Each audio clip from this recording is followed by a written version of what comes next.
Getting along with people is a tightrope walk between honesty and kindness. People want both, ideally both at once, or so they'll say. Why can't we all just be kind and honest always? That's an idealization, since obviously there are times when our honest opinion won't feel kind to those with whom we share it. What people will accept is the right alternation between the two, depending on the situation.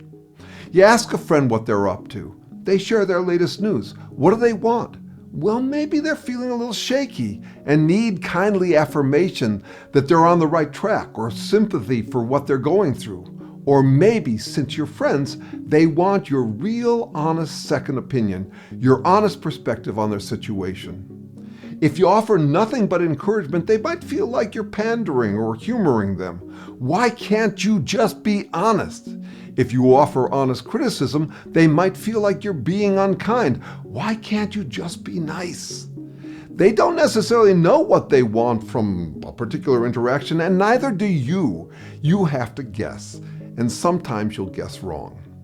To feel safe in any kind of closeness, people want honesty and affirmation. At first, that's easy. In the honeymoon phase of any friendship, we honestly affirm each other. The freshness and safety of new friendships draws us closer. Then it gets a bit more challenging. In close, over time, we have to figure out when to jut our elbows, saying what we really think, and when to tuck our elbows, keeping our opinions to ourselves. Should we say what affirms or what we really think? Should we humor or blurt? Tact can backfire. You're too fake for me. Stop walking on eggshells. Honesty can backfire too. You're too blunt for me. Show some tact. This is one of the inescapable ironies of human lives, and there are 3 ways to handle it. First, you can hang out only with strictly affirming people. Always be sensitive. Always bite your tongue. Loving kindness is the way, the only way, even when you're not honestly feeling loving and kind. If you can't say anything nice, don't say anything at all. Second, you can hang out only with strictly honest people. Always be blunt. Always blurt your brute truths. Anyone who can't take our blunt honesty is a wuss. If you can't say anything nice, come sit by me. The third way is more interesting and challenging. Hang out with folks who own the ironic tension between affirmation and honesty.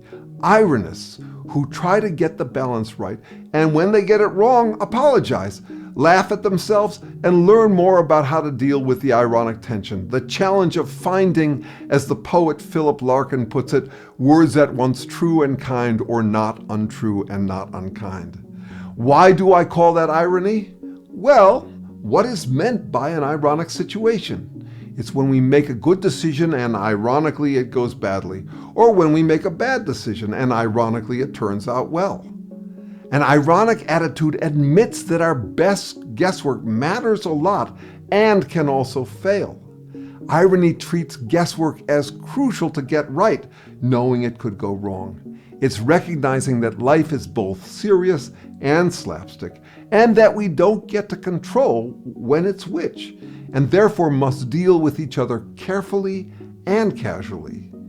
We're all sensitive and insensitive, thin and thick-skinned. Obviously, we can pretend we're not, claiming that we're anti-PC, tough enough to always take everyone's brute honesty, and anyone who can't is a snowflake, or we can pretend that we're totally PC, and that anyone whose honesty hurts us has attacked us and is immoral, not nice. But that's not who we are, really. We're all tough and touchy, just about different things, something that irony acknowledges and accepts. If you choose this third realistic, ironic option, here are some suggestions for how to get along with people. Accept. Remember that absolute honest affirmation is a pipe dream, and idealization likely only sustainable for short honeymoon periods, after which we have to manage the tension between honesty and affirmation. Reject. Don't be flummoxed by people who scold you for violating fake absolute moral principles, like always be honest or always be nice. At best, they mean that you were too nice or honest for the situation. At worst, they're moralizing bullies. Grow. This tension between honesty and affirmation isn't going anywhere. It will be with you for the rest of your life. As an ironist, you'll spend your life collecting wisdom to know the differences that make a difference between situations that call for more honesty or more affirmation. As an ironist, you'll be up for that work. You won't stunt your growth by pretending that the answer is always total honesty or total kindness. It depends on the situation. Laugh and learn. You will step in it sometimes. You'll make both kinds of mistakes, humoring someone with affirmation and then regretting it, being bluntly honest with someone and regretting it. You'll try to make fewer such mistakes, but they won't cause you to beat yourself up as if you are some kind of moral degenerate. Instead, you'll laugh and say, well, that didn't work, and try something different next time.